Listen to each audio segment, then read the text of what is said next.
Thank you Venkataramana ಅವರೇ. So ಹಬ್ಬಗಳ ಸಮಯ ಇದು. ಆದರೆ ಹಬ್ಬಗಳ ಆಚರಣೆ ಅನ್ನೋದು ಸಾಂಪ್ರದಾಯವಾಗಿ ನಮ್ಮ ದೇಶದಲ್ಲಿ ತುಂಬಾ ಅನಾದಿ ಕಾಲದಿಂದ ಇದೆ. ಇದರ ಒಂಥರ ಹಿಂದೂ ಸಂಪ್ರದಾಯದಲ್ಲಿ ಅನೇಕ ಹಬ್ಬಗಳು ವಿಶಿಷ್ಟವಾಗಿ ಮಾಡ್ತಾರೆ. ಆದ್ರೆ ಎಸ್ಪೆಷಲಿ ಏನಂದ್ರೆ ಈ ಹಬ್ಬಗಳ ಉದ್ದೇಶ ಎಲ್ಲರನ್ನೂ ಒಂಥರ ಒಗ್ಗಟ್ಟು ಮಾಡಕ್ಕೆ. ಇಲ್ಲ ಅಂದ್ರೆ ಇಲ್ಲಿ ಏನಾಗಿದೆ, ವಿಧ ವಿಧ ಕ್ಯಾಸ್ಟ್ ಸಿಸ್ಟಮ್ ಜಾಸ್ತಿ ಇದೆ. ಹೇಳ್ಬೇಕಂದ್ರೆ ಹೆಚ್ಚು ಕ್ಯಾಸ್ಟ್ ಸಿಸ್ಟಮ್ ಶಬ್ದ ಬರ್ತಾ ಇದೆ. ಅದು ನಿಮ್ದೇನಾ? ಕಂಟಿನ್ಯೂಸ್ ಶಬ್ದ ಬರ್ತಾ ಇದೆ. ನಿಮ್ಮಲ್ಲಿ ಏನು ಇದೆಯಾ? ನಾಯ್ಸ್ ಇದೆಯಾ ನಿಮ್ಮ ಹತ್ರ? ಇಲ್ಲ ಗುರುಜಿ, ಏನಿಲ್ಲ. ಇಲ್ಲಿ ಯಾವ್ದು ಸೌಂಡ್ ಇಲ್ಲ. ಸರಿ. ಸೊ ಏನಾಗಿದೆ ಅಂದ್ರೆ ವಿಧ ವಿಧ ಕ್ಯಾಸ್ಟ್ ಸಿಸ್ಟಮ್ ಇದಕ್ಕೋಸ್ಕರ ತುಂಬಾ ಡಿವೈಡ್ ಆಗ್ಬಿಡುತ್ತೆ ಸೊಸೈಟಿ. ಇವೆಲ್ಲ ಇವೆಲ್ಲರನ್ನು ಒಗ್ಗಟ್ಟು ಮಾಡ್ಬೇಕಂದ್ರೆ ನಮ್ಗೆಲ್ಲ ಗೊತ್ತು, ನಾವು ಧ್ಯಾನಿಗಳು, ಮಾಸ್ಟರ್ಸು. ನಮ್ಗೆಲ್ಲ ಗೊತ್ತು ಭಗವಂತರು ಒಬ್ಬರೇ ಅಂತ. ಅದು ಆತ್ಮಸ್ವರೂಪ ನಿರಾಕಾರ. ಅದಕ್ಕೆ ಯಾವುದು ಬಣ್ಣ, ರೂಪ, ನಾಮ ಯಾವುದೂ ಇಲ್ಲ. ನೀವು ಏನ್ ಹೆಸರು ಬೇಕಾದ್ರೆ ಇರ್ಬೋದು.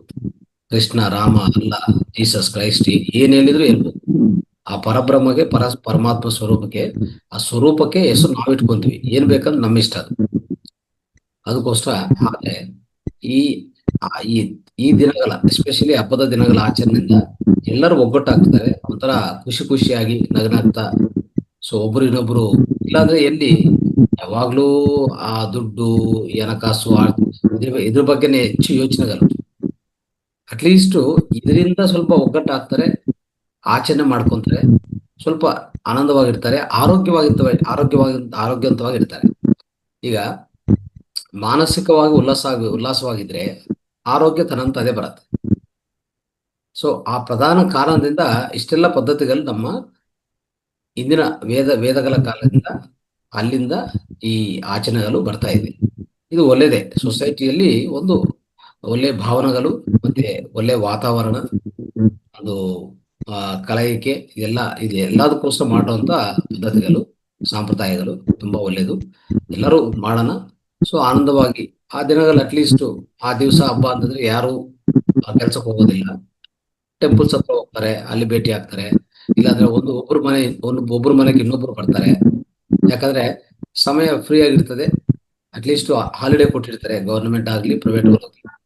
ಸೊ ಒಬ್ಬರ ಮನೆಗೆ ಇನ್ನೊಬ್ರು ಬರೋದು ಹೋಗೋದು, ಭೇಟಿ ಆಗೋದು ತರ ನೋಡಿ. ಏನೇ ಒಂದು ನಮ್ಮ ಒಳಗಡೆ ಎಷ್ಟೇ ನಕಾರಾತ್ಮಕ ವಿಷಯಗಳಿದ್ರು ಇನ್ನೊಬ್ಬರ ಜೊತೆಗೆ ಹಂಚ್ಕೊಂಡಿದ್ರು, ಇಲ್ಲ ಇನ್ನೊಬ್ಬರ ಜೊತೆಗೆ ಮಾತಾಡ್ತಾ ಇದ್ರೆ ಪಾಸಿಟಿವ್ ಪೀಪಲ್. ಸೊ ಅಂದ್ರೆ ಒಂಥರ ಫ್ರೆಂಡ್ಸ್ ಅಂತೀವಿ, ಸ್ನೇಹಿತರು ಅಂತೀವಿ. ಆ ರೀತಿಯಲ್ಲಿ ಕಲಿಕ ಇರುವಾಗ ಏನಾಗತ್ತೆ, ಖಂಡಿತ ಅದು ಸ್ವಲ್ಪ ಕಡಿಮೆ ಆಗತ್ತೆ. ಇಲ್ಲ ಅಂದ್ರೆ ಅದೇ ಭಾವನೆಗಳಿಂದ, ಅದೇ ಭಾವೋದ್ರೇಕಗಳಿಂದ ನಮ್ಮ ಜೀವನ ಕಲಿತಾ ಇದ್ರೆ ಏನಾಗತ್ತೆ, ನಡೆಸ್ತಾ ಹೋಗ್ತಾ ಇದ್ರೆ ಎಷ್ಟೋ ರೋಗಗಳು ಬರುತ್ತೆ. ಆ ರೋಗಗಳು ಬಂದು ಮತ್ತೆ ನಾವು ಇನ್ನೂ ಕುಗ್ಗೋಗ್ತೀವಿ ನಮ್ಮ ಲೈಫಲ್ಲಿ. ಅದೆಲ್ಲ ಆಗಬಾರ್ದಂತ ನಮ್ಮ ಋಷಿ ಮುನಿಗಳು ಈ ರೀತಿ ಸ್ವಲ್ಪ ಈ ಹಬ್ಬದ ದಿನಗಳ ಆಚರಣೆಗಳು ಪ್ರವೇಶ ಮಾಡಿದ್ದಾರೆ. ಇಲ್ಲ ಅಂದ್ರೆ ಇದರಿಂದ ನಾವು ಅಂದ್ರೆ ಆರೋಗ್ಯವಾಗಿದ್ರೆ ಆನಂದವಾಗಿರ್ತೀವಿ. ಆದ್ರೆ ನಮ್ಮ ಆಂತರಿಕ ಪ್ರಯಾಣಕ್ಕೆ ಧ್ಯಾನ ಒಂದೇ ಮಾರ್ಗ, ಬೇರೆ ಮಾರ್ಗ ಇಲ್ಲ ನಮಗೆ.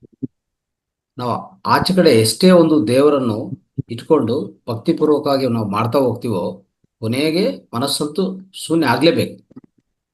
ಎಷ್ಟೇ ಪೂಜೆಗಳು, ಸ್ತೋತ್ರಗಳು, ಶ್ಲೋಕಗಳು, ಪುರಾಣ, ಇದು ಪಾರಾಯಣಗಳು ಏನೇ ಮಾಡಿದ್ರು ಕೊನೆಗೆ ಮನಸ್ಸು ಶೂನ್ಯನೇ. ಒಂದೇ ಒಂದು ಪ್ರಧಾನ ಮಾರ್ಗ, ಪ್ರಧಾನ ಲಕ್ಷ್ಯ ಯಾವುದಕ್ಕೆ?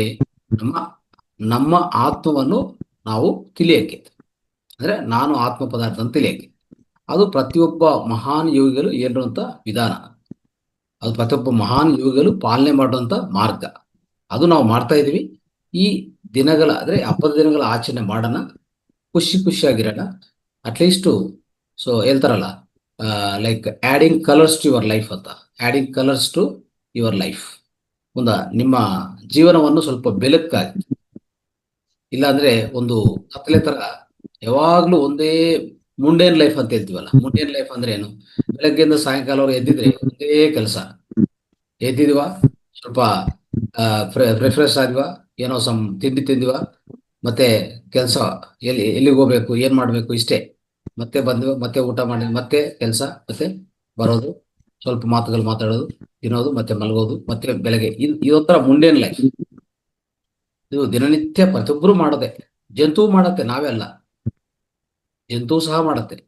ಇಲ್ಲಿ ಈ ಈ ದಿನಗಳ ಹಬ್ಬದ ದಿನಗಳ ಆಚರಣೆಯಲ್ಲಿ ಏನಾಗತ್ತೆ ಅಂದ್ರೆ, ಅಟ್ಲೀಸ್ಟ್ ಮಾನವನಲ್ಲಿರೋ ಕಲೆಗಳು ಆಚೆ ತಂದ್ಬೋದು. ಎಷ್ಟು ಕಲೆಗಳಿರ್ತದೆ ನಮ್ಮ ಹತ್ರ. ಎಲ್ಲರೂ ಒಗ್ಗಟ್ಟು ಕಲಿಯುವಾಗ ಈ ತರ ಹಬ್ಬಗಳ ಮುಖಾಂತರ ನಾವೆಲ್ಲ ಒಟ್ಟಿ ಆಗುವಾಗ, ಒಟ್ಟುಗೂಡಿಸುವಾಗ ಏನಾಗತ್ತಂದ್ರೆ, ಅಲ್ಲಿ ನಿಮ್ಗೆ ನಿಮ್ಮ ಒಳಗಡೆ ಇರುವಂತ ಎಲ್ಲಾ ಕಲೆಗಳು ಆಚೆ ಕಡೆ ತರ್ಬೋದು. ಆ ಕಲೆಗಳು ಪ್ರದರ್ಶನ ಮಾಡ್ಬೋದು. ಯಾಕಂದ್ರೆ ತುಂಬಾ ಜನ ಇರ್ತಾರೆ ಒಂದೇ ಕಡೆ, ಆ ಅವಕಾಶ ಪದೇ ಪದೇ ಬರೋದಿಲ್ವಲ್ಲ.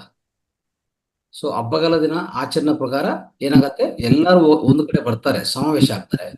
ಅಲ್ಲಿ ನಿಮ್ಮ ಒಳಗಡೆ ಇರುವಂತ ಎಲ್ಲಾ ಕಲೆಗಳು ಪ್ರದರ್ಶನ ಮಾಡಿ, ಆ ಕಲೆಗಳ ಪ್ರದರ್ಶನ ಮಾಡೋದ್ರಿಂದ ನಿಮ್ಗೂ ಸಂತೋಷ, ನಿಮ್ಮ ಮುಂದೆ ಕೂತಿರುವಂತ ಎಲ್ಲಾ ಜನರಿಗೂ ಸಂತೋಷ. ಈ ರೀತಿಯಲ್ಲಿ ಆಚರಣೆಗಳು, ಈ ದಿನಗಳ ಹಬ್ಬ ದಿನಗಳ ಆಚರಣೆ ಮಾಡುವಾಗ ನಿಜವಾಗಿ ಎಲ್ಲರೂ ಉಲ್ಲಾಸವಾಗಿರ್ತಾರೆ.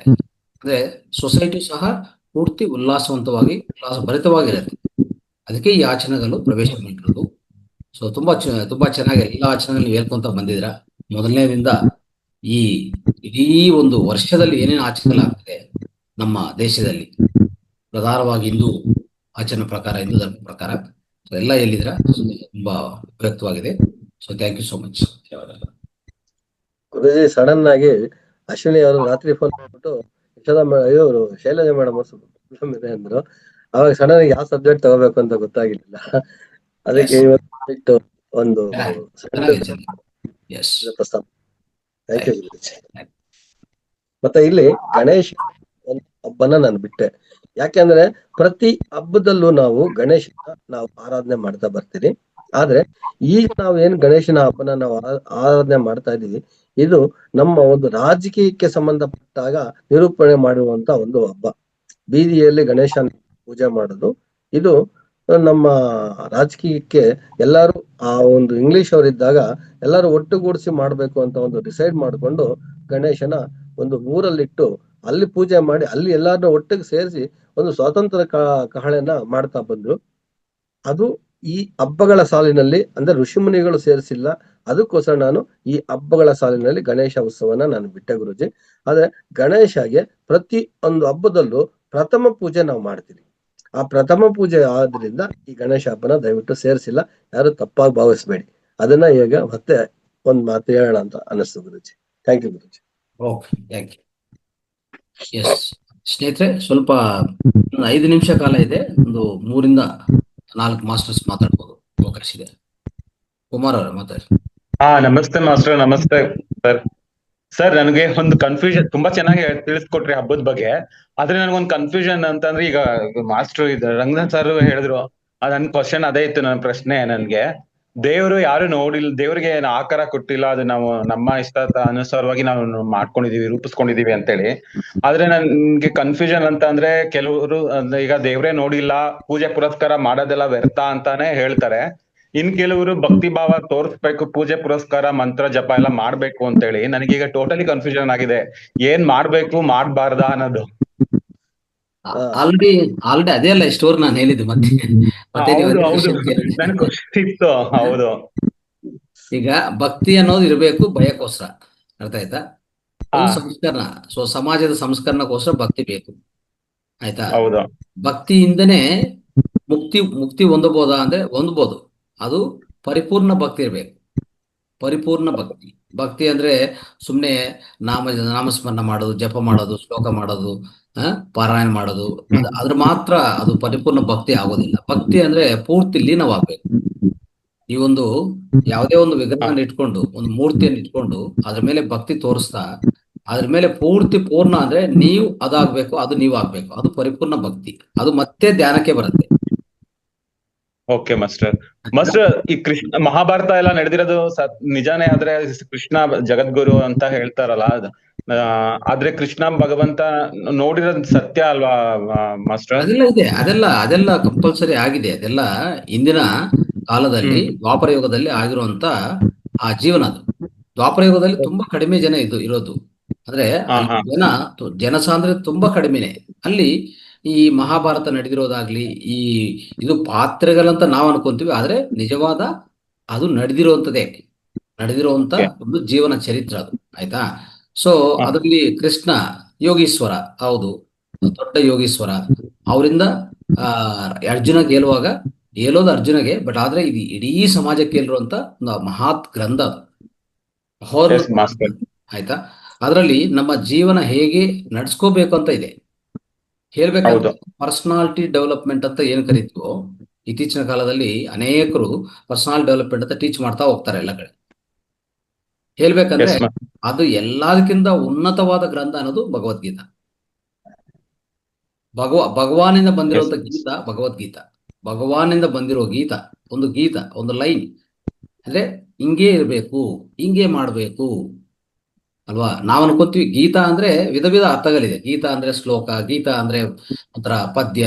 ನಾವೆಲ್ಲದು ಗೀತಾ ಅಂದ್ರೆ ಒಂದು ಲೈನ್ ಅಂದ್ರೆ ನೀವು ನಿಮ್ಮ ಜೀವನದಲ್ಲಿ ಹೀಗೆ ನಡಿಬೇಕಂತ ಒಂದು ಲೈನ್ ಹೊಡೆಯೋದು ಅಷ್ಟೇ. ಓಕೆ. ಅದಕ್ಕೆ ಭಗವಾನಿಂದ ಬಂದಿರೋ ಗೀತನು ಭಗವದ್ಗೀತಾ ಅಂತ ಹೇಳ್ತೀವಿ ನಾವು. ಆಮೇಲೆ ಇನ್ನೊಂದು ವಿಷಯ ಗುರುಜಿ, ಅವ್ರು ಕೇಳಿದ್ರು ಹಬ್ಬಗಳು ಅಂತ.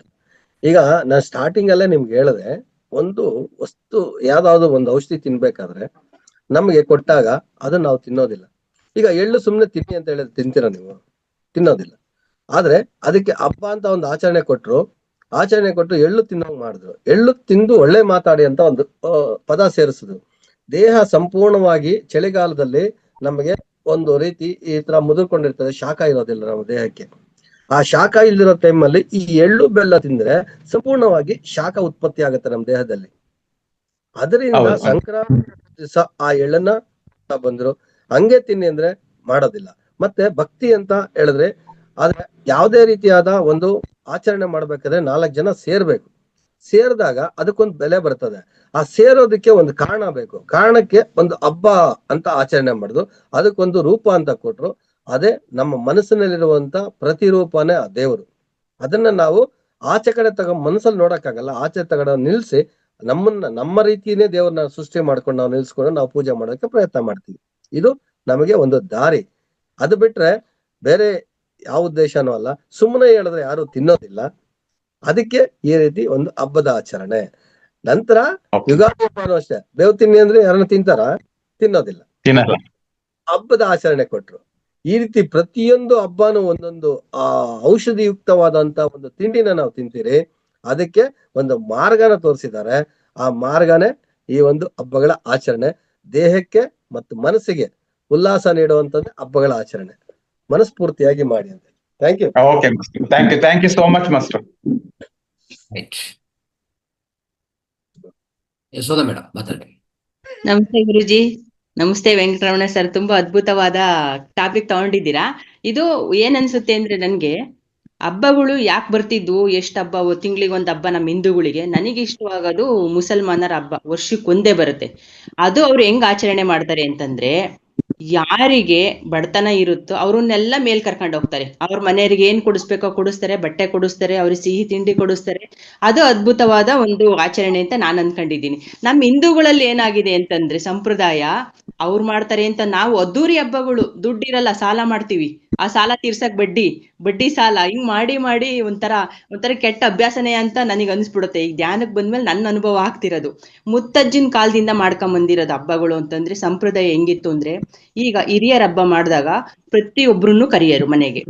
ಕರೆದ್ಬಿಟ್ಟು ಅವರಿಗೆಲ್ಲ ಬಟ್ಟೆ ಕೊಟ್ಟು ಒಳ್ಳೆ ಊಟ ಹಾಕ್ಬಿಟ್ಟು ಎಲ್ರಿಗೂ ಒಂಥರ ತೃಪ್ತಿ ಆಗೋದು. ಮನೆ ತುಂಬಾ ಜನ ಇರೋರು, ಸಂಬಂಧಿಕರು, ಮಕ್ಳು, ಅಳಿಯಂದ್ರು, ಮೊಮ್ಮಕ್ಳು ಎಲ್ಲ ಸೇರ್ಕೊಂಡರು.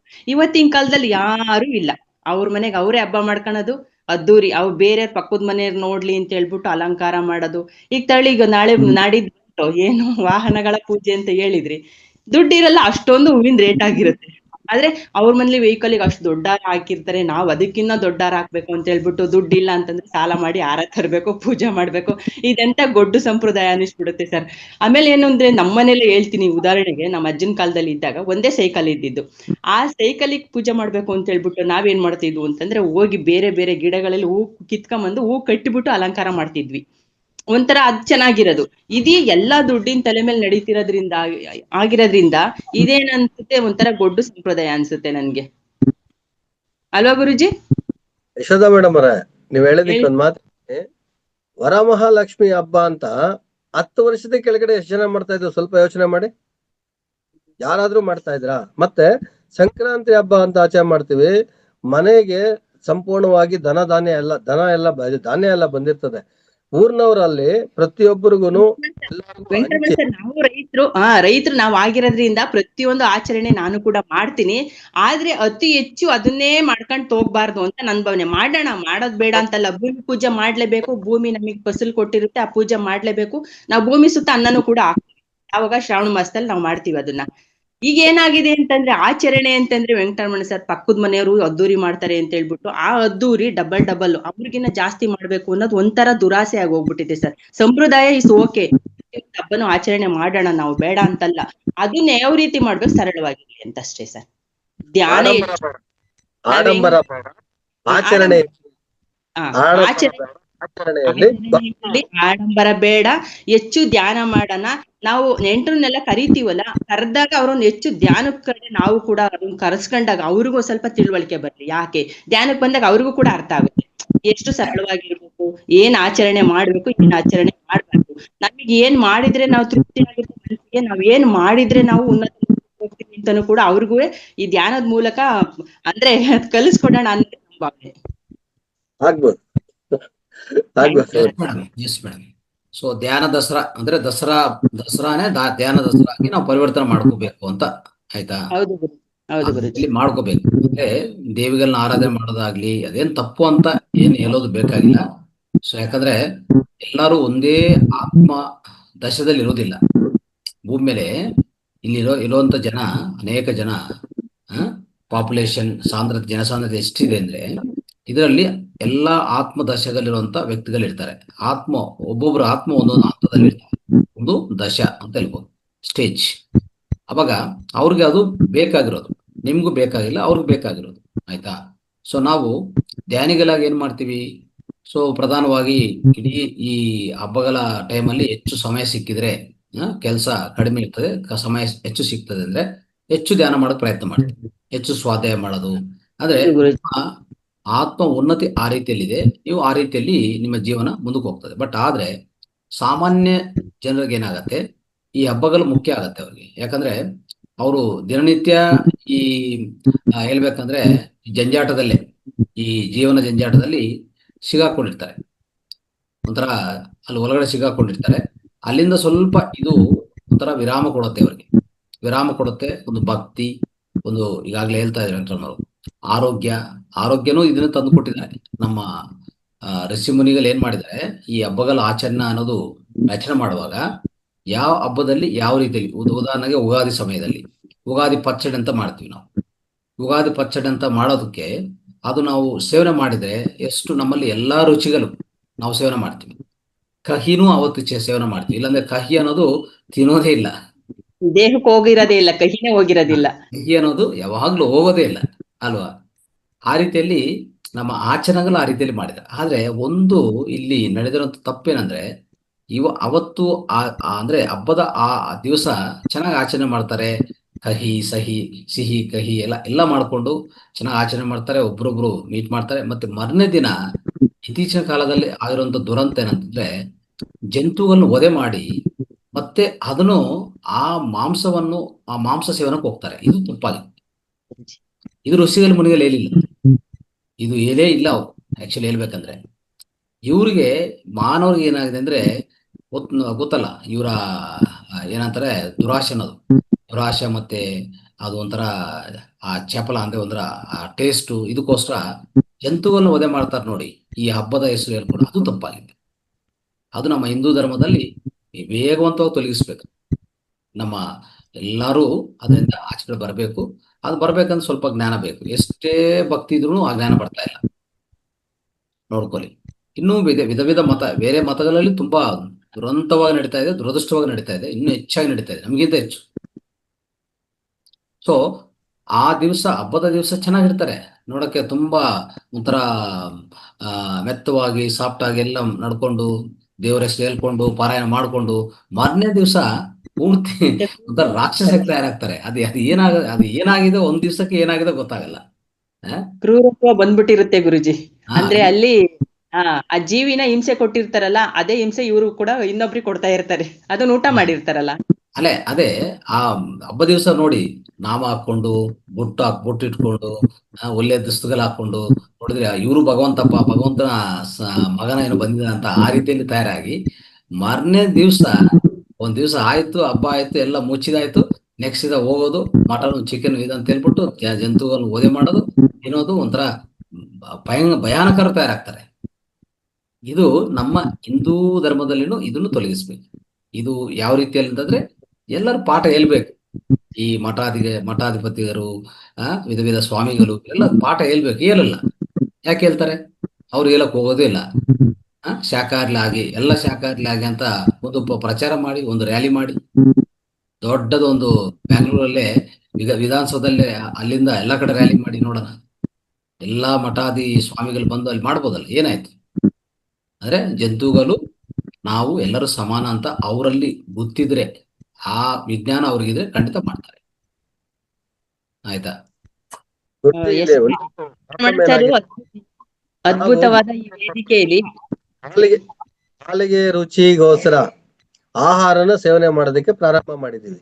ನಾಲಿಗೆ ರುಚಿಗೋಸ್ಕರ ಆಹಾರ ಸೇವನೆ ಆಮೇಲೆ ಮುಂದುವರೆದಂತಹ ನಾಗರಿಕತೆ ಅಂತ ಅದಕ್ಕೊಂದು ಟೈಟ್ಲ್ ಕೊಡ್ತಾ ಇದೀವಿ. ಮುಂದುವರೆದಂತ ನಾಗರಿಕತೆ ಅಂತ ಒಂದು ಟೈಟ್ಲ್ ಕೊಟ್ಕೊಂಡು ಅತಿಯಾಗಿ ಸಂಸ್ಕರಣೆ ಮಾಡಿದಂತ ಆಹಾರ, ಮತ್ತೆ ಮಾಂಸಾಹಾರ, ಅತಿಯಾಗಿ ಬೇಯಿಸಿದಂತ ಆಹಾರ, ಇದನ್ನ ನಾವು ನಾಲಿಗೆ ರುಚಿಗೋಸ್ಕರ ತಗೊಂಡು ನಮ್ಮ ದೇಹದ ಆರೋಗ್ಯನ ಹಾಳು ಮಾಡ್ಕೊಂತ ಇದೀವಿ. ಪ್ರಕೃತಿ ದತ್ತವಾದಂತ ಆಹಾರ ಸೇವನೆ ಮಾಡಿ ಮನುಷ್ಯನಿಗಿರುವಂತ 300 ವರ್ಷ ಆಯಸ್ಸನ್ನ ಅದನ್ನ ಬೇಯಿಸಿ ಸಂಸ್ಕರಣ ಮಾಡಿ ತಿನ್ನೋದಕ್ಕೆ ಪ್ರಾರಂಭ ಮಾಡಿ 100 ವರ್ಷಕ್ಕೆ ತಗೊಂಡ್ಬಂದು ಈಗ ಜಂತುಗಳು ಇನ್ನ ವಿಧವಾದಂತ ನಾಲಿಗೆ ರುಚಿಗೋಸ್ಕರ ಆಹಾರ ತಿನ್ನೋಕ್ ಶುರು ಮಾಡಿ 40 ವರ್ಷಕ್ಕೆ ನಮ್ಮ ಆಯಸ್ಸನ್ನ ತಂದು ಇಟ್ಕೊಂಡಿದೀವಿ. ಇದನ್ನೆಲ್ಲ ಬಿಡ್ಬೇಕು ಅಂದ್ರೆ ಪ್ರಕೃತಿ ದತ್ತವಾದಂತಹ ಹಸಿರಿನ ಆಹಾರವನ್ನ ನಾವು ಸೇವಿಸ್ತಾ ಬಂದ್ರೆ ನಮ್ಗೆ ನಿಜವಾಗ್ಲೂ ಆರೋಗ್ಯನೂ ಇರುತ್ತೆ, ಆಯುಷ್ ಇರುತ್ತೆ. ಇಲ್ಲ ಅಂದ್ರೆ ಈಗ ಆಗದಿರುವಂತ ಗಲ್ಲಿಗೊಂದು ಹಾಸ್ಪಿಟ್ಲು, ಗಲ್ಲಿಗೊಂದು ಕ್ಲಿನಿಕ್ಗಳು, ಇನ್ನ ಮನೆಗೊಂದು ಕ್ಲಿನಿಕ್ ಬೆಳೀತದೇನೋ ಗೊತ್ತಿಲ್ಲ, ಆ ಮಟ್ಟಕ್ಕೆ ಹೋಗ್ತಾ ಇದೀವಿ. ನಿಜವಾಗ್ಲೂ ಹಾಸ್ಪಿಟಲ್ಗಳು ಬೆಳೀತಾ ಇರುವಂತ ರೀತಿ ನೋಡ್ತಾ ಇದ್ರೆ ನಮ್ಮ ಆರೋಗ್ಯ ಎಷ್ಟು ಹದಗೆಡ್ತಾ ಇದೆ. ಇದಕ್ಕೆ ಕಾರಣ ನಾವೇ, ನಮ್ಮ ಆಹಾರ ಪದ್ಧತಿನೇ, ನಮ್ಮ ನಾಲಿಗೆ ರುಚಿನೇ. ಈ ನಾಲಿಗೆ ರುಚಿನ ಬಿಟ್ಟು ಸಂಪೂರ್ಣವಾಗಿ ದೇಹಕ್ಕೆ ಸಂಬಂಧಪಟ್ಟಂತ ಆಹಾರ ಸೇವನೆ ಮಾಡಿದ್ರೆ ಆರೋಗ್ಯನೂ ಚೆನ್ನಾಗಿರ್ತದೆ, ನಾವು ಹಾಸ್ಪಿಟ್ಲ್ಗೂ ಹೋಗೋದಿಲ್ಲ, ನಿರೋಗಿಯಾಗಿರ್ತೀರಿ ಅಂತ ಹೇಳೋದಕ್ಕೆ ಇಷ್ಟಪಡ್ತೀನಿ ಗುರುಜಿ. ಈಗ ಮನೆಗೊಂದು ಕ್ಲಿನಿಕ್ ಆಲ್ರೆಡಿ ಬಂದಿದೆ. ಮನೆ ಒಳಗಡೆ ಒಂದು ಸಪರೇಟ್ ಅಲ್ಮಾರನೆ ಮಾಡ್ತಾರೆ. ಯಾವುದಕ್ಕೆ? ಎಲ್ಲ ಟ್ಯಾಬ್ಲೆಟ್ಗಳು, ಎಲ್ಲ ವಿಧ ಟ್ಯಾಬ್ಲೆಟ್ಗಳು ಒಂದು ಸಪರೇಟ್ ಅಲ್ಮಾರ ಇಟ್ಕೊಂಡು ಅದನ್ನೇ ಪಾಲನೆ ಮಾಡ್ತಾರೆ. ಅದು ಆಲ್ರೆಡಿ ಆಗೋಯ್ತು ಆಲ್ರೆಡಿ. ಅದು ತೊಲಗಿಸೋದೇ ನಮ್ಮ ಸಮಗ್ರ ಸ್ವಾಸ್ಥ್ಯದ ಮುಖ್ಯದ ಲಕ್ಷ್ಯ. ಓಕೆ, ಸೊ ಆ ರೀತಿಯಲ್ಲಿ ಇಲ್ಲಿ ಏನಾಗಿದೆ ಅಂದ್ರೆ, ಕೊನೆಯದಾಗಿ ನಾವು ಅರ್ಥ ಮಾಡ್ಕೋಬೇಕಾಗಿರೋದು, ನೇಚರ್ ಜೊತೆಗೆ ನಮ್ಮ ಜೀವನ ಮಾಡಿದ್ರೆ, ಪ್ರಕೃತಿ ಸಹಜ ಜೀವನ ಮಾಡಿದ್ರೆ ಎಲ್ಲ ನಾವು ಆರೋಗ್ಯವಾಗಿರ್ತೀವಿ, ಆನಂದವಾಗಿರ್ತೀವಿ. ನಮ್ಮ ಸುತ್ತು ನೇಚರು ಸಹ, ಈ ನಿಸರ್ಗ ಸಹ ಆನಂದವಾಗಿರ್ತದೆ. ಯಾರಿಗೂ ತೊಂದರೆ ಕೊಡೋದಿಲ್ಲ. ಇಲ್ಲಾಂದ್ರೆ ತೊಂದರೆಗಳು ನಾವು ಅನುಭವಿಸ್ಬೇಕಾಗತ್ತೆ. ಈಗ ಕರೋನಾ ತರ ಒಂದು ಬಂದು ಹೋಯ್ತಲ್ಲ. ಕರೋನಾ ಅಂದ್ರೆ ಅದು ಕರುಣಾ ಅಂತ ತಿಳ್ಸಕ್ಕೆ ಬಂದಿರುವಂತ ವ್ಯಾಧಿ. ಅದು ಕರುಣಾ ಅಂದ್ರೆ ಏನು ಅಂತ ತಿಳಿಸ್ಕೊಡಕ್ಕೆ ಕರೋನಾ ಅಂತ ಬಂದಿರೋದು. ಸೊ ಆ ರೀತಿಯಲ್ಲಿ ನಾವು ಜನರೆಲ್ಲ ಈಗಾಗಲೇ ಅನುಭವಿಸಿದ್ದಾರೆ. ಓಕೆ, ಅಂತ ಮಹಾಮಾರಿಗಳು ಬರುವಂತ ಅವಕಾಶ ಇನ್ನೂ ಹೆಚ್ಚಿರುತ್ತೆ. ನಾವು ಈ ತರ ನಿಸರ್ಗದಲ್ಲಿ ಜೀವಿಗಳಿಗೆ ತೊಂದರೆ ಕೊಡ್ತಾ ಹೋದ್ರೆ ಖಂಡಿತ ಆಗತ್ತೆ. ಈಗ ಉದಾಹರಣೆಗೆ ಹೈದರಾಬಾದ್ ಅಲ್ಲಿ ಈಗಲೂ ಒಂಥರ ಯಾವಾಗ್ಲೂ ನೀರು, ಎಲ್ಲ ಕಡೆ ನೀರು ಅಂದ್ರೆ ಒಂಥರ ಕ್ಲೌಡ್ ಬಸ್ಟ್ ಆಗೋದು, ಮೇಘಗಳು ಒಂದೇ ಸರಿ ಮಳೆಯನ್ನು ಸುರಿಸೋದು, ಒಂಥರ ಸೋರ್ಸ್, ಒಂಥರ ಎಲ್ಲ ಕಡೆ ಎಲ್ಲ ಏರಿಯಾಸು ಫ್ಲಡ್ ಆಗ್ಬಿಟ್ಟಿದೆ. ನಿನ್ನೆ ಮೊನ್ನೆ ಎಲ್ಲ ನೋಡ್ತಾನೆ ಇದೀವಿ, ಕಂಟಿನ್ಯೂಸ್. ಅದು ಲಾಸ್ಟ್ ಒಂದು 2 ತಿಂಗಳಿಂದ ನಡೀತಾನೇ ಇದೆ. ಅದು ಕಂಟಿನ್ಯೂ ನಡೀತಾ ಇದೆ. ಯಾಕಂದ್ರೆ ಅಲ್ಲಿ ಏನ್ ಮಾಡಿದ್ದಾರೆ, ಈ ಹೈದರಾಬಾದ್ ಹತ್ರದಲ್ಲಿ ಒಂದು ಗೋವಧ ಶಾಲೆ ಇದೆ. ಅಂದ್ರೆ ಗೋವನ್ನು ವಧಿಸೋದು, ಆ ಮಾಂಸವನ್ನು ಎಕ್ಸ್ಪೋರ್ಟ್ ಮಾಡೋದು. ಅದು ಆಲ್ ಕಬೀರ್ ಅಂತ ಒಂದು ದೊಡ್ಡದು ಸಂಸ್ಥೆ. ಅದನ್ನು ಇಷ್ಟುವರೆಗೂ ಬ್ಯಾನ್ ಮಾಡಿಲ್ಲ. ನಾವು ಹಿಂದೂ ದೇಶದಲ್ಲಿ ಇದೀವಿ, ಒಂದು ಕಡೆ ಗೋಮಾತಾ ಪೂಜೆ ಮಾಡಿ ಅಂತೀವಿ. ಇವರು ಬಿಜೆಪಿ ಆಗ್ಲಿ ದೊಡ್ಡ ಗವರ್ನಮೆಂಟ್ ನಡೆಸ್ತಾ ಇದ್ರುವಾಗ ಸೆಂಟ್ರಲ್ ಅಲ್ಲಿ ಅವ್ರಿಗೆ ಗೊತ್ತಾಗಲ್ಲ ಇದೆಲ್ಲ. ಅಲ್ಲಿ ಒಂದು ಗೋವಧ ಶಾಲೆ ಇದೆ, ಅದನ್ನು ಮುಚ್ಚಬೇಕು ಇಮಿಡಿಯೇಟ್ ಅಂತ. ಅದು ಮಾಡ್ತಾ ಇಲ್ಲ. ಈಗೇನಾಯ್ತು, ಇಡೀ ಹೈದರಾಬಾದೇ ಮುನ್ಗೋಗತ್ತೆ. ಇನ್ನು ಜಾಸ್ತಿ ಕಾಲ ಆಗಲ್ಲ. ಅದು ಮಾಡೋದು ಯಾವ್ದಂದ್ರೆ ಪ್ರಕೃತಿನೇ. ನೀವು ಒಂದು ಕಡೆ ಮೂಗ ಜೀವಿಗಳನ್ನ ತಗೊಂಡೋಗಿ ಅದನ್ನು ವಧಿಸಿ ಆ ಮಾಂಸವನ್ನು ಚರ್ಮವನ್ನು ಎಕ್ಸ್ಪೋರ್ಟ್ ಮಾಡಿ ಬಿಸ್ನೆಸ್ ಮಾಡ್ತಾ ಆಲ್ ಕಬೀರ್ ಅಂತದನ್ನು GST ಗೋಸ್ಕರ ನೀವು ಅವನು ಪ್ರೋತ್ಸಾಹ ಮಾಡ್ತಾ ಹೋದ್ರೆ ತಕ್ಷಣವೇ ಬ್ಯಾನ್ ಮಾಡಿ ಇವತ್ತೇ ಪೂರ್ತಿ ತೊಲಗಿಸ್ಬೇಕು. ಬುಲ್ಡೋಜರ್ ಎತ್ಕೊಂಡು ಹೋಗಿ ಕಂಪ್ಲೀಟ್ ಒಂದೇ ದಿವಸ ನೇಲಮಟ್ಟ ಮಾಡ್ಬೇಕು. ಅದು ಅಂಥದ್ದು ಯಾಕೆ ಮಾಡ್ತಾ ಇಲ್ಲ? ಏನ್ ತೊಂದರೆ? ಏನು ನಿಮ್ಗೆ ಅರ್ಥ ಆಗಿಲ್ಲ? ಅಂದ್ರೆ ಗೌರ್ಮೆಂಟ್ಗೆ ಅರ್ಥ ಆಗಿಲ್ಲ, ಸ್ವಾಮಿಗಳಿಗೆ ಅರ್ಥ ಆಗಿಲ್ಲ. ಅಲ್ಲಿ ದೊಡ್ಡ ದೊಡ್ಡ ದೊಡ್ಡ ದೊಡ್ಡ ಸಂಸ್ಥೆಗಳಿದೆ, ಎಲ್ಲ ಸಂಸ್ಥೆಗಳು. ರಾಮಚಂದ್ರ ಮಿಷನ್ ದೊಡ್ಡದಾಗಿದೆ, ಚಿನ್ನಜಿನ ಸ್ವಾಮಿ ಇದ್ದಾರೆ, ಎಲ್ಲರೂ ಇದ್ದಾರೆ. ಏನ್ ಮಾಡ್ತಾ ಇದ್ದೀರಾ? ಅರ್ಥ ಆಗಿಲ್ಲ ಇನ್ನು. ಒಂದು ಮೂಗ ಜೀವಗಳನ್ನು ಸಾಯಿಸ್ತಾ ಇದ್ದಾರೆ. ಒಂದು ಎರಡಲ್ಲ, ಅಲ್ಲಿ ಹೋದ್ರೆ ನೀವು ಆ ನೋಡಕ್ಕೆ ಆಗಲ್ಲ, ಭಯಾನಕರ ಚಿತ್ರಗಳು ಒಳಗಡೆ ಹೋದ್ರೆ. ಇದು ಎಷ್ಟು ತಪ್ಪು! ಇದು ಹೈದರಾಬಾದಕ್ಕೆ ಮುಪ್ಪು. ಇದು ತಪ್ಪಿಂದ ಮುಪ್ಪು ಗ್ಯಾರಂಟಿ, 100%. ಎಸ್, ಇದೆಲ್ಲ ಮಾಡ್ತಾ ಇರೋದು ಅವರು ಇವರೇ, ಪೊಲಿಟಿಕಲ್ ಅವರೇ. ಅದಕ್ಕೆ ಸಂಬಂಧಪಟ್ಟಂತ ವ್ಯಕ್ತಿ ಕೂಡ ಪೊಲಿಟಿಕಲ್ ಅಲ್ಲಿ ತುಂಬಾ ಉನ್ನತವಾದಂತ ವ್ಯಕ್ತಿ ಗುರುಜಿ. ಆದ್ರೂ ನಮ್ಮ ಇಂಡಿಯಾದಲ್ಲಿ 20% ಗೋಮಾಂಸನ ಇತರ ಕಡೆ ರಫ್ತು ಮಾಡ್ತಾ ಇದ್ದಾರೆ. ಆದ್ರೆ ಅವ್ರು ಕೇಳಿದಾಗ ಒಂದ್ಸರಿ ಹೇಳಿದ್ರು ಅದು ಹಸುವಿನ ಮಾಂಸ ಅಲ್ಲ, ಎತ್ತಿನ ಮಾಂಸ ಅಂತ. ಈ ರೀತಿ ಒಂದು ವಿವರಣೆ ಕೊಡ್ತಾರೆ. ಇನ್ನು ನಾವೇನ್ ಹೇಳಕ್ ಆಗತ್ತೆ ಅವ್ರಿಗೆ? ಅವ್ರು ಅದನ್ನೇ ಸಮರ್ಥನೆ ಮಾಡ್ಕೊಂತಾರೆ. ಇದು ಬಿಸ್ನೆಸ್ ಗೋಸ್ಕರ ಮಾಡ್ತೀವಿ, ನಾವ್ ಮಾಡ್ಲಿಲ್ಲ ಇನ್ನೊಬ್ರು ಮಾಡ್ತಾರೆ, ಅದ್ರಲ್ಲಿ ಏನ್ ತಪ್ಪು? ಇದು ಬಿಸ್ನೆಸ್. ಯಾರು ಮಾಡೋದಿಲ್ಲ. ಈಗ ನೀವು ಹೋಗಿ ಆ ಉತ್ತರ ಪ್ರದೇಶದಲ್ಲಿ ಮಾಡಿ ನೋಡೋಣ. ಉತ್ತರ ಪ್ರದೇಶದಲ್ಲಿ ನೀವು ಹೋಗಿ ಉತ್ತರ ಪ್ರದೇಶದಲ್ಲಿ ಇಲ್ಲ ಎಲ್ಲ ತೊಲಗಿಸಿದ್ದಾರೆ. ಅಲ್ಲ, ಇಲ್ಲ, ಉತ್ತರ ಪ್ರದೇಶ, ಮಧ್ಯಪ್ರದೇಶ ಈ ಕಡೆಯಿಂದಾನೆ ಗೋಮಾಂಸ ಹೋಗ್ತಾ ಇರೋದು. ಆಂಧ್ರಗಿಂತ ಜಾಸ್ತಿ ಗುರುಜಿ ಆ ಕಡೆ. ಇಲ್ಲ ಈಗ ಉತ್ತರ ಪ್ರದೇಶದಲ್ಲಿ ಸುಮಾರು ತೊಲಗಿಸಿದ್ದಾರೆ. ಎಕ್ಸ್ಪೋರ್ಟ್ ಆಗ್ತಾ ಇದೆ ಬೇರೆ ದೇಶಗಳಿಗೆ. ಎಲ್ಲ ಕ್ಲೋಸ್ ಆಯ್ತು, ಅಂತವೆಲ್ಲ ತುಂಬಾ ಕ್ಲೋಸ್ ಮಾಡಿದ್ದಾರೆ. ಪೊಲಿಟಿಕಲ್ ಅವ್ರು ಮನಸ್ಸು ಮಾಡ್ಬೇಕು. ಎಸ್ಪೆಷಲಿ ಯೋಗಿ ಬಂದಿದ ಮೇಲೆ ಕ್ಲೋಸ್ ಮಾಡಿದ್ದಾರೆ. ಅದಕ್ಕೆ ಮುಂಚೆ ಇತ್ತು, ಈಗ ಕ್ಲೋಸ್ ಮಾಡಿದ್ದಾರೆ. ಸರಿ ಸ್ವಾಮಿ ಅವರೇ ಮಾತಾಡಿ. ನಮಸ್ತೆ ಗುರುಗಳೇ. ನಮಸ್ತೆ ವೆಂಕಟರಮಣ ಸರ್. ಇವತ್ತ ಹಬ್ಬ ಆಚರಣೆ ಬಗ್ಗೆ ತುಂಬಾ ವಿವರವಾಗಿ ಹೇಳಿದ್ರ. ಬಟ್ ಈ ಮಾಂಸಗಳು ನಿಷೇಧ ಆಗ್ಬೇಕು ಅಂದ್ರೆ ದೊಡ್ಡ ದೊಡ್ಡ ರಾಜಕಾರಣಿಗಳು ಇದಕ್ಕೆಲ್ಲ ಸ್ವಲ್ಪ ಇದೆಯಾ ಗುರುಗಳೇ? ಮೊನ್ನೆ ಯಾವ್ದೋ ನ್ಯೂಸ್ ಅಲ್ಲಿ ಕೇಳಿದೆ, ಅವ್ರ ಹೆಸರು ಹೇಳೋದ್ ಬೇಡ, ನಮ್ಮ ಆಹಾರ ಮಾಂಸಾಹಾರ, ನಾವು ತಿಂತೀವಿ ಮಾಂಸಾಹಾರನೇ ಅಂತ ಹೇಳಿದ್ರು. ಅವರು ದೇಶದ ಒಬ್ಬ ಮುಖ್ಯ ಇವ್ರು, ಅವ್ರ ಹೆಸರು ಹೇಳೋದ್ ಬೇಡ ಇಲ್ಲಿ. ಅಂತವ್ರೆ ಹಂಗೆ ಹೇಳುವಾಗ ಇನ್ಯಾಲ್ಲಿ ಬಲಿದಾನ ಎಲ್ಲಿ ನಿಲ್ತದೆ? ಅವರೆಲ್ಲ ಸಪೋರ್ಟ್ ಮಾಡ್ತಾರೆ. ಇನ್ನ ಮಾಂಸಾಹಾರ ನಾವು ತಿಂತೀವಿ, ಯಾರು ತಿನ್ಬೇಡ ಅಂತ ಹೇಳಿರೋದು ಯಾರು? ಅಲ್ವಾ ಕಂಡಿರೋರು ಯಾರು? ಆತ್ಮಗಳಿಲ್ಲ, ಏನೋ ಅದ್ರ ಬಗ್ಗೆನೇ ಮಾತಾಡಿರು. ದೊಡ್ಡ ವ್ಯಕ್ತಿನೇ ಅವರು. ಅಂತವ್ರೇ ಪ್ರಚಾರ ಮಾಡುವಾಗ ಇದ್ರ ಬಗ್ಗೆ ಇನ್ನು ಸಾಮಾನ್ಯ ಜನಗಳು ಹೆಂಗ್ ಬಿಡ್ತಾರೆ ನಂಬಿಕೆಗಳನ್ನ? ಅವ್ರು ಅರ್ಥ ಮಾಡ್ಕೋಬೇಕು ಇದನ್ನ. ಹಂಗಾಗಿ ಮೊನ್ನೆ ಆಯ್ತು, ಮಾರನಾಮಿ ಹಬ್ಬ ಆಯ್ತು, ತುಂಬಾ ಬಲಿದಾನಗಳು ನಡೆದ್ವು. ಯಾಕೆಂದ್ರೆ ನಾವು ಒಬ್ಬರೇ ಏನು ಹೋರಾಟ ಮಾಡಿ ಅದನ್ನ ನಿಲ್ಸಕ್ ಆಗ್ತಾ ಇಲ್ಲ. ನಾನು ಒಬ್ಬನೇ ಎಲ್ಲ ಪೂರ್ತಿ ಊರೆಲ್ಲ ಬರೀ ಮಾಂಸಾಹಾರ ತಿನ್ನೋರೆ ಅನ್ನಂಗೆ ನಮ್ಮ ಹೋದ ಹಬ್ಬಗಳಿಗೆಲ್ಲ ನೋಡಿದೆ ಇಲ್ಲಿಂದ. ನಾನು ನೆನ್ಸ್ಕೊಂಡೆ, ಪತ್ರಿಜಿ ಗುರುಗಳೇ, ಯಾವತ್ತಿ ಬಲಿದಾನ ನಿಲ್ಲುತ್ತೆ? ನಮ್ ಕೈಲಿ ಈ ಪೂಜೆ ಎಲ್ಲ ಮಾಡೋ ಪರಿಸ್ಥಿತಿ ಬಂದ್ಬಿಡ್ತಲ್ಲ ನಮ್ಗೆ, ಯಾಕೆ ಇನ್ನ ಇದಾಗ್ತಾ ಇದೆ, ಯಾವತ್ ನಿಲ್ಲುತ್ತೆ ಅಂತ ಅನ್ಕೊಂಡೆ. ತುಂಬಾ ನೋವಾಯ್ತು ಗುರುಗಳೇ. ಅದು ಹಬ್ಬದ ಆಚರಣೆ ತುಂಬಾ ಬಲಿದಾನ, ಊರೆಲ್ಲ ಅದೇ ಮಾಂಸ ಪ್ರಾಣಿ ಇದು ಮಾಡೋದು, ಅವ್ರಿಗೆ ಏನು ಎಲ್ಲ ಎಡೆ ಇಡೋದು, ಪೂಜೆ ಮಾಡೋದು, ಬರೀ ಇದೆ ಎಲ್ಲಾರ ಮನೆಗೂ. ಹಂಗಾಗಿ ತುಂಬಾ ಇದು ಒಂದು ಹಿಂಸೆ ಅನಿಸ್ತದೆ. ಚೆನ್ನಾಯ್ತು. ಏನಾಗುತ್ತೆ ಅಂದ್ರೆ, ಈ ನಾವು ಪಿರಮಿಡ್ ಮಾಸ್ಟರ್ಸ್ ಆಗಿ ನಮ್ಮ ಕರ್ತವ್ಯ ಹೇಗಿರ್ತದೆ ಅಂದ್ರೆ, ಒಂದು ಪಾಂಪ್ಲೆಟ್ ಮಾಡಿ ಅದು ಮಾಡಿದ್ರೆ ಏನು, ನಷ್ಟ ಏನು, ಕಷ್ಟ ಏನು, ದುಃಖ ಏನು ಅಂತ ಸ್ವಲ್ಪ ತಿಳಿಸ್ಕೊಡೋದು ಅಷ್ಟೇ. ತಿಳಿಸಿಕೊಡೋದು ನಮ್ಮ ಧರ್ಮ. ಅದರಲ್ಲಿ ಓದಿದ ಮೇಲೆ ಸ್ವಲ್ಪ ಜನಗೆ ಮನದಟ್ಟಾದ್ರೆ ಪರಿವರ್ತನೆ ಆಗ್ತಾರೆ. ಇಲ್ಲ ಅಂದ್ರೆ ಅವರ ಆತ್ಮಸ್ಥಿತಿ ನಿಮ್ನ ಸ್ಥಿತಿ ಅಂತ ಒಂಥರ ಉಚ್ಚ ಸ್ಥಿತಿಯಲ್ಲಿ, ಸ್ಥಿತಿಯಲ್ಲಿದ್ರೆ ಅವರು ಒಪ್ಪೋದಿಲ್ಲ. ನೀವೇನು ಹೇಳಿದ್ರು ಒಪ್ಪೋದಿಲ್ಲ. ಯಾಕಂದ್ರೆ ಅವ್ರು ತಮೋ ರಜೋಗುಣದಲ್ಲಿ ಇರ್ತಾರೆ. ನೀವು ಹೇಳಿದ ಅವ್ರ ಅರ್ಥ ಆಗೋದಿಲ್ಲ.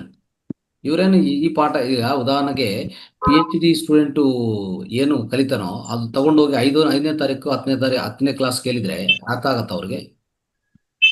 ಆ ಸಿಲೆಬಸ್ ಬೇರೆ, ಈ ಸಿಲೆಬಸ್ ಬೇರೆ. ಅದು ಉನ್ನತ ಸಿಲೆಬಸ್ಸು, ಇದು ಅಥೋ ಸಿಲೆಬಸ್ ಅಂದ್ರೆ ಅಥಮ ಸಿಲೆಬಸ್, ಇದು ಕಡಿಮೆ ಸಿಲೆಬಸ್. ಇದು ಅವ್ರಿಗೂ ಇವ್ರದ್ದು ಅರ್ಥ ಆಗೋದಿಲ್ಲ. ಉನ್ನತ ವಿದ್ಯೆ ಅನ್ನೋದು ಕೆಳಗಡೆ ವಿದ್ಯಕ್ಕೆ ಅರ್ಥ ಆಗೋದಿಲ್ಲ, ಕೆಲವು ವಿದ್ಯಾರ್ಥಿಗಳಿಗೆ ಅರ್ಥ ಆಗೋದಿಲ್ಲ. ಯಾಕಂದ್ರೆ ಅವರ ಸ್ಥಿತಿ ಬೇರೆ, ಇವ್ರ ಸ್ಥಿತಿ ಬೇರೆ. ಅದೇ ರೀತಿಯಲ್ಲಿ ಮಾನವರು ಅಷ್ಟೇ, ಎಲ್ಲಾ ಮಾನವರು ಒಂದೇ ಸ್ಥಿತಿಯಲ್ಲಿ ಇಲ್ಲ. ನೀವು ಊರಲ್ಲಿ ಎಷ್ಟು ಜನ ಇರ್ತಾರೋ ಅದರಲ್ಲಿ ಉತ್ತಮರು ಆ ಉನ್ನತ ಸ್ಥಿತಿಯಲ್ಲಂತ ಆತ್ಮಗಳು ಸ್ವಲ್ಪ ಇರ್ತದೆ ಅಷ್ಟೇ. ನೀವು ಇನ್ನು ಆತರ ಒಂದು 4-5-6 ಜನ ಇರ್ಬೋದು.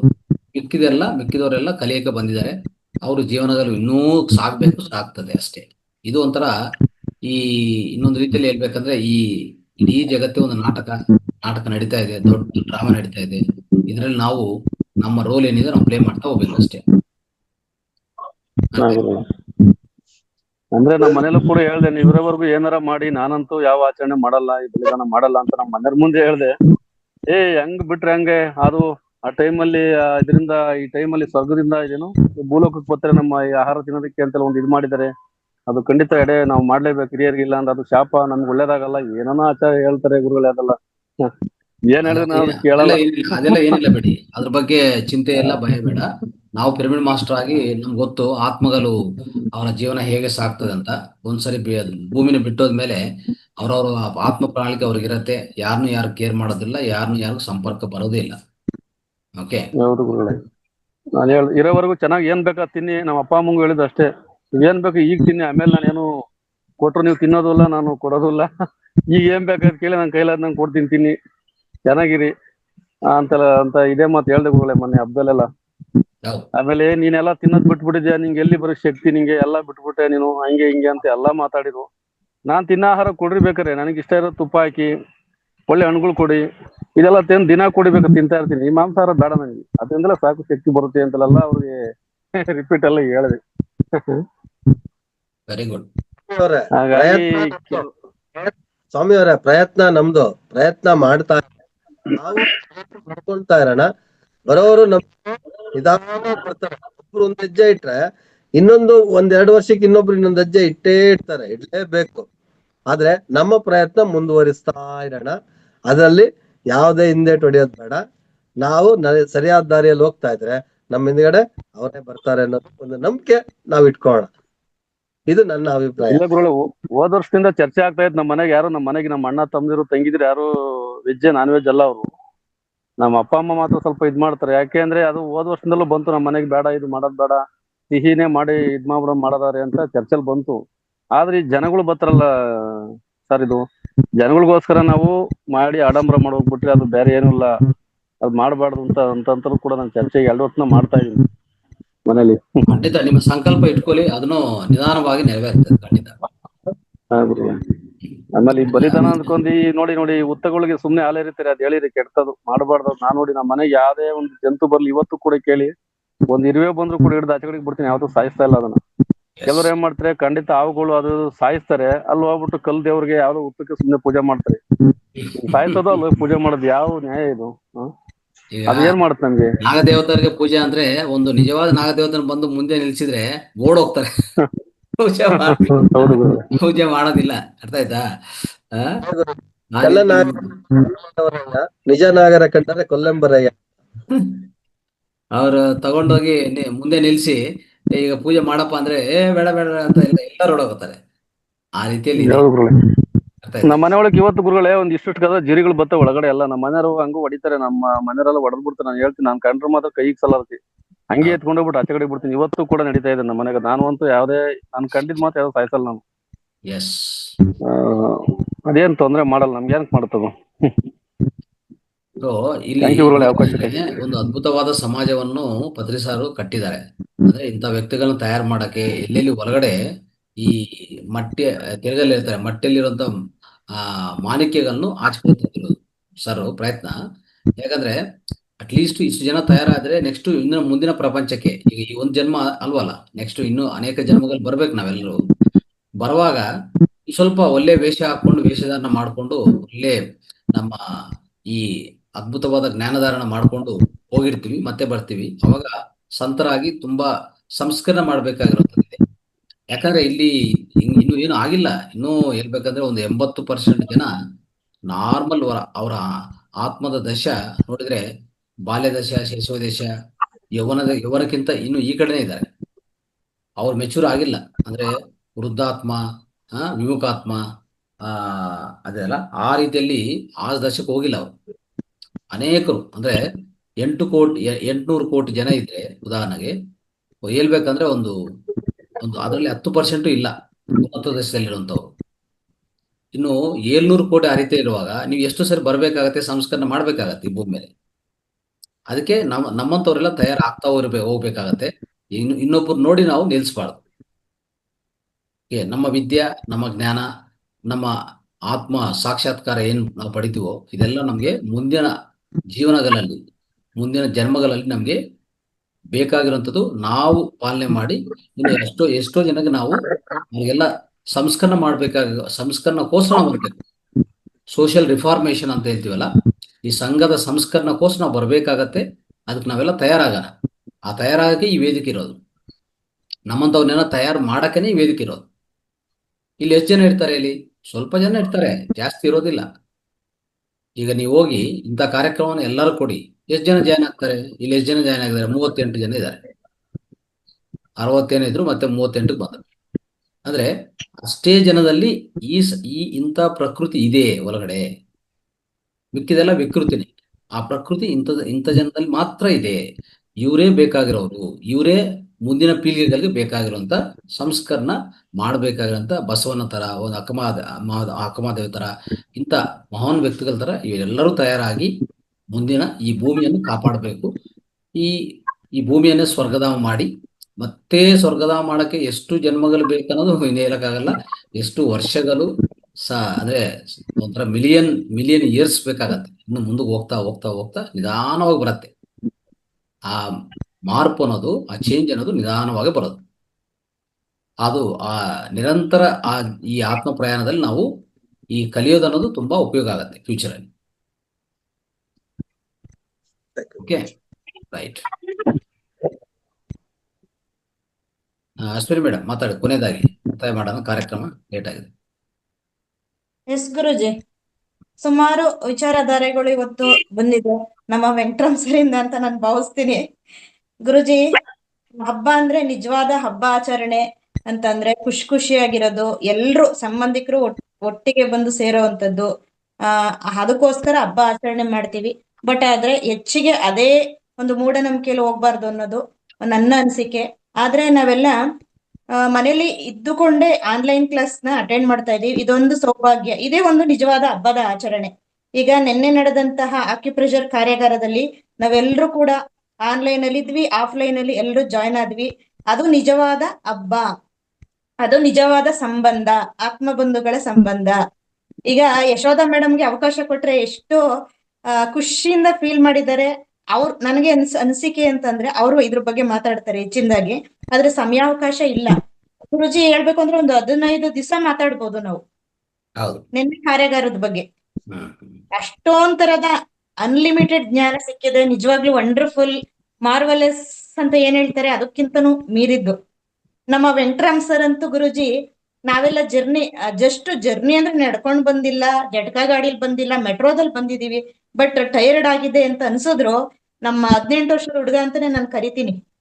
ಗುರುಜಿ, ನೀವೇನು ಅನ್ಕೊಂಡ್ರು ಪರವಾಗಿಲ್ಲ, ಯಾಕೆಂದ್ರೆ ಅವರಲ್ಲಿ ಬದಲಾವಣೆ ನಾನು ನೋಡ್ತಾ ಇರೋದು. ಮತ್ತೆ ಯಶೋಧ ಮೇಡಮ್ ಸಹ ಸ್ವಲ್ಪ ಹಿಂಜರಿಕೆಯಿಂದ ಮಾತಾಡ್ತಾ ಇದ್ರು. ಯಾವಾಗ ಆನ್ಲೈನ್ ಅಲ್ಲದೆ ಆಫ್ಲೈನ್ ಕಾರ್ಯಾಗಾರದಲ್ಲಿ ಭಾಗವಹಿಸೋದ್ರಿಂದ ಅವ್ರಿಗೆಲ್ಲ ಎಷ್ಟು ವಿಲ್ ಪವರ್ ಬರುತ್ತೆ ಅಂದ್ರೆ, ನಾವಿಲ್ಲಿ ಮೊದಲನೇದಾಗಿ ನೋಡಿದ್ದು ಯಶೋಧ ಮೇಡಮ್ ಮತ್ತೆ ವೆಂಕಟರಾಮ್ ಸರ್ ಇಂದ. ಯಶೋಧ ಮೇಡಮ್ ಅವರ ಒಂದು ಮಾತಿನಲ್ಲಿ ಯಾವುದೇ ಕಂಪನ ನಾನು ಕಾಣ್ಲಿಲ್ಲ. ಅಷ್ಟು ಚೆನ್ನಾಗಿ ಇವತ್ತು ರೆಡಿ ಆಗಿದ್ದಾರೆ ಅವರು ಆಫ್ಲೈನ್ ಕಾರ್ಯಾಗಾರದಲ್ಲಿ, ಅದು ಅಷ್ಟು ದೂರದಿಂದ ಬಂದು. ಯಾಕೆ ನಾವು ಈ ತರ ಕಾರ್ಯಾಗಾರದಲ್ಲಿ ಭಾಗವಹಿಸ್ಬೇಕು ಅಂತಂದ್ರೆ ಪರಿಪೂರ್ಣರಾಗ್ತೀವಿ, ಏನೇ ಬಂದ್ರು ಇನ್ನೂ ಎದುರಿಸ್ತೀವಿ. ಈಗ ಆಕ್ಚುಲಿ ಯಾರೆಲ್ಲ ಈ ಕಾರ್ಯಾಗಾರಕ್ಕೆ ಬಂದಿಲ್ಲ ಅವ್ರ ಮನಸ್ಸಿನಲ್ಲಿದೆ, ನಾನ್ ಮಿಸ್ ಮಾಡ್ಕೊಂಡಲ್ಲಪ್ಪ ಅಂತ. ಯಾಕೆಂದ್ರೆ ನಾನು ಇನ್ನು ಫೋಟೋಸ್ ಎಲ್ಲ ಶೇರ್ ಮಾಡಿದಾಗ ಗೊತ್ತಾಗುತ್ತೆ, ವಿಡಿಯೋಸ್ ಶೇರ್ ಮಾಡಿದಾಗ ಗೊತ್ತಾಗುತ್ತೆ. ಇಷ್ಟ ಹೇಳ್ತೀನಿ ಗುರುಜಿ, ಇನ್ನು ಸಾಕಷ್ಟು ವಿಚಾರ ಇದಾವೆ. ನಾಳೆ ನಾಡಿದ್ದು ನನಗೆ ಶೇರ್ ಮಾಡೋದಕ್ಕಾಗಲ್ಲ, ಊರ್ಗ್ ಹೋಗೋದ್ರಿಂದ. ಅದಕ್ಕೆ ನಾನು ಹೇಳಲೇಬೇಕು ಖುಷಿ ವಿಚಾರನ ಅಂತ ತಿಳಿಸಿದ್ದೀನಿ ಗುರುಜಿ. ನನ್ನ ಅನಿಸಿಕೆ ತಿಳಿಸ್ದೆ. ರೈಟ್, ಒಳ್ಳೆದಾಯ್ತು. Thank you Guruji, thank you master. ಅನುಭವ ಒಳ್ಳೆದಾಯ್ತು. ಮಿಕ್ಕಿದವ್ರಿಗೂ ಗೊತ್ತಾಯ್ತು ಅಂದ್ರೆ ಕಾರ್ಯಕ್ರಮ ಹೇಗೆ ನಡೀತು ಅಂತ. ಇನ್ನು ಅದು ನಾವು ಓಪನ್ ಮಾಡಿಲ್ಲ ಆಕ್ಯುಪ್ರೆಷರ್, ಯಾಕಂದ್ರೆ ಎಲ್ಲರೂ ಜರ್ನಿಯಲ್ಲಿ ಇರ್ತಾರೆ ಅಂತ ಹೇಳ್ಬಿಟ್ಟು ನಾನು ಇವತ್ತು ಅದು ಓಪನ್ ಮಾಡಕ್ ಹೋಗಿಲ್ಲ. ಓನ್ಲಿ ಇವತ್ತು ನಡೆದಿರುವಂತ ಈ ಪ್ರೋಗ್ರಾಮ್ಸ್ ಬಗ್ಗೆನೆ ಅದರ ಅನಿಸಿಕೆ, ಅದರ ಸ್ವಲ್ಪ ಅನಾಲಿಸಿಸ್ ಮಾಡ್ತಾ ಹೋಗಿದ್ವಿ. ಇನ್ನು ಅನೇಕ ವಿಷಯಗಳು ಬಂತು ಆಚೆ ಕಡೆ. ಸೊ ವಿಧ ಮಾಸ್ಟರ್ಸ್ ಮಾತಾಡಿದರು.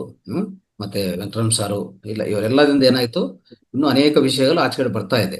ಓಕೆ, ಸೊ ಟಾಪಿಕ್ ಒಂದು ಇರ್ಬೋದು, ಬಟ್ ಅದಕ್ಕೆ ಸುತ್ತಮುತ್ತ ಬರುವಂತ ವಿಚಾರಗಳಿದೆ ನೋಡಿ, ಅದು ಇನ್ನೂ ನಮ್ಮನ್ನು ಇನ್ನೂ ಡೀಪ್ ಆಗಿ ಆಳವಾಗಿ ತಗೊಂಡು ಹೋಗ್ತದೆ ಸಬ್ಜೆಕ್ಟ್ ಅಲ್ಲಿ. ಸೊ ಅದು ಇವತ್ತು ನಡೀತು. ಒಂಥರ ಇಲ್ಲಿ ಅನುಭವ ಮಂಟಪ ತರ ನಾವು ಮಾಡ್ಕೊಂಡಿವಿ ಇವತ್ತು. ಇನ್ನು ಮುಂದಿನ ನೆಕ್ಸ್ಟ್ ಪ್ರೋಗ್ರಾಮ್ ನಮಗೆ ಯಾರ್ಯಾರೀಗ ಆಕ್ಯುಪ್ರೆಷರ್ ಮಿಸ್ ಆಗಿದ್ರು, ಅವರ ಕಾರ್ಯಕ್ರಮ ಅಟೆಂಡ್ ಆಗಿಲ್ಲ ಅಂತಂದ್ರೆ ನೆಕ್ಸ್ಟ್ ಭೇಟಿ ಆಗುವಂತ ಪ್ಲೇಸ್ ಬಂದು ಹುಬ್ಳಿ. ಈಗಾಗಲೇ ನಾವು ಎಲ್ಲ ಗ್ರೂಪ್ಸ್ ಅಲ್ಲಿ ಕಲಿಸಿದ್ವಿ. ಹುಬ್ಳಿ 2 ದಿನಗಳ ಸಂಗೀತ ಧ್ಯಾನ ಯಜ್ಞ ಮತ್ತು ಸಮಗ್ರ ಸ್ವಾಸ್ಥ್ಯ ಕಾರ್ಯಕ್ರಮ, ಅದು ಅಕ್ಟೋಬರ್ ಅಲ್ಲಿ 25, 26 ನಡೀಲಿದೆ. ಅದು ಶನಿವಾರ ಭಾನುವಾರ. ದಯವಿಟ್ಟು ಎಲ್ಲರೂ ಮಾಹಿತಿ ನೋಡಿ ಅದರಲ್ಲಿ ಜಾಯ್ನ್ ಆಗಿ, ಮತ್ತೆ ಹೆಚ್ಚು ಜನನು ಅದ್ರ ಭಾಗವಹಿಸೋ ಥರ ಮಾಡ್ಕೊಳ್ಳಿ. 500 ಜನ ಸಮೇತ 500 ಜನ ಸೇರ್ಕೊಂಡು ನಾವು ಅಲ್ಲಿ ಭಾಗವಹಿಸೋದು ಪ್ಲಾನ್ ಮಾಡ್ತಾ ಇದೀವಿ. ತುಂಬಾ ಅದ್ದೂರಾಗಿ ನಾವು ಆ ಕಾರ್ಯಕ್ರಮ ನಿರ್ವಹಣೆ ಮಾಡ್ತೀವಿ. ಯಾಕಂದ್ರೆ ಅದು ದೊಡ್ಡ ಪಿರಮಿಡ್ ಒಳಗಡೆ ಧ್ಯಾನ, ಪಿರಮಿಡ್ ಒಳಗಡೆ ಆಚರಣೆ, ಆಯ್ತಾ. ಇದೊಂದು ಹಬ್ಬದ, ಈಗ ಹೇಳ್ತಾ ಇದ್ವಲ್ಲ ಹಬ್ಬದ ಆಚರಣೆ ಯಾಕೆ ಅಂತ, ಇದು ಹಬ್ಬದ ಆಚರಣೆ ಮುಖ್ಯ ಉದ್ದೇಶ.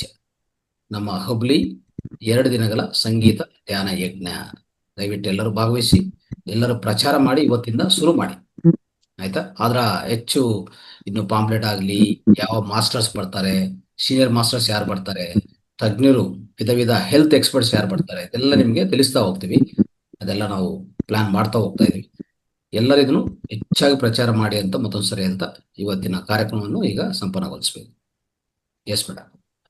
ಎಸ್ ಗುರುಜಿ, ತುಂಬಾ ಧನ್ಯವಾದಗಳು ಗುರುಜಿ. ಈ ತರಹ ಒಂದು ಅವಕಾಶ ನಮ್ಗೆಲ್ರಿಗೂ ಸಿಕ್ಕಿರೋದು ಕಾರಣ ನೀವು ಅಂತಾನೆ ನಾವು ಪದೇ ಪದೇ ಹೇಳ್ತಾನೆ ಇರ್ತೀವಿ ಗುರುಜಿ. ಸದಾಕಾಲ ಕೃತಜ್ಞರಾಗಿರ್ತೀವಿ ಗುರುಜಿ. ಎಷ್ಟೇ ಪ್ರಾಪಂಚಿಕ ಜಂಜಾಟ ಇದ್ರೂ ಕೂಡ ನಾವು ಅದನ್ನ ಮರಿಬೇಕು ಅಂತಂದ್ರೆ ಈ ತರ ಸತ್ಸಂಗ, ಒಳ್ಳೊಳ್ಳೆ ವಿಷಯಗಳನ್ನ ಕೇಳ್ತಾ ಇದ್ರೆ ಮಾತ್ರ ನಮ್ಮ ಮನಸ್ಸು ಇದ್ರಲ್ಲೇ ಇದ್ದು ಡೈವರ್ಟ್ ಆಗೋದಿಲ್ಲ.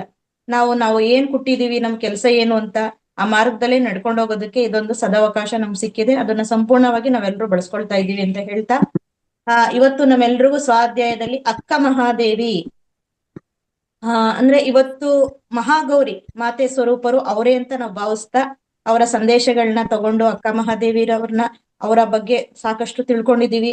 ಹಾಗೆ ನಮ್ಮ ವೆಂಕಟರಮ್ ಸರ್ ಅವರು ಸಂಕ್ರಾಂತಿ ಹಬ್ಬದಿಂದ ಹಿಡಿದು ದೀಪಾವಳಿ ಹಬ್ಬದವರೆಗೂ ಯಾವ ರೀತಿ ಆಚರಣೆ, ಹಬ್ಬ ಹೇಗಿರುತ್ತೆ, ಹೇಗ್ ಮಾಡ್ಬೇಕು ಅಂತ ತಿಳಿಸ್ಕೊಟ್ಟಿದ್ದಾರೆ.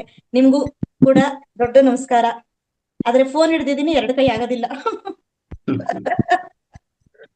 ಸ್ವಾಮಿ ಸರ್ಗೂ ನಮಸ್ಕಾರ. ಪತ್ರಿಜಿ ಅವರ ಒಂದು ವೇಷಧಾರಣೆಯಾಗಿ ಬಂದಿದ್ದೀರಾ. ನೀವು ಸಹ, ನಿಮ್ಗೂ ಆ ಪಾತ್ರ ಸಿಕ್ಕಿದೆ ಅಂದ್ರೆ ನೀವು ಅದೇ ರೀತಿ ಬರ್ತಾ ಇದ್ದೀರಾ. ಎಲ್ಲ ಅವ್ರದೇ ಯೂನಿವರ್ಸ್ ನಿಮ್ದು ಸಂಕಲ್ಪ. ಎಸ್ ಗುರುಜಿ, ಪ್ರತಿದಿನ ನಮ್ಗೆ ಯೋಗ ಧ್ಯಾನ ಜ್ಞಾನವನ್ನು ಕೊಡ್ತಾ ಇರುವಂತಹ ಎಲ್ಲ ಗುರುಗಳಿಗೂ ಹಾಗೂ ಇಲ್ಲಿವರೆಗೂ ಭಾಗವಹಿಸೋ ಝೂಮ್ ಮಾಸ್ಟರ್ಸ್ಗೂ ಹಾಗೂ ಯೂಟ್ಯೂಬ್ ನ ವೀಕ್ಷಕರಿಗೂ ಧನ್ಯವಾದಗಳು. Thank you Guruji. Thank you all masters. Thank you masters, ಎಲ್ಲರಿಗೂ ಧನ್ಯವಾದಗಳು. Thank you master.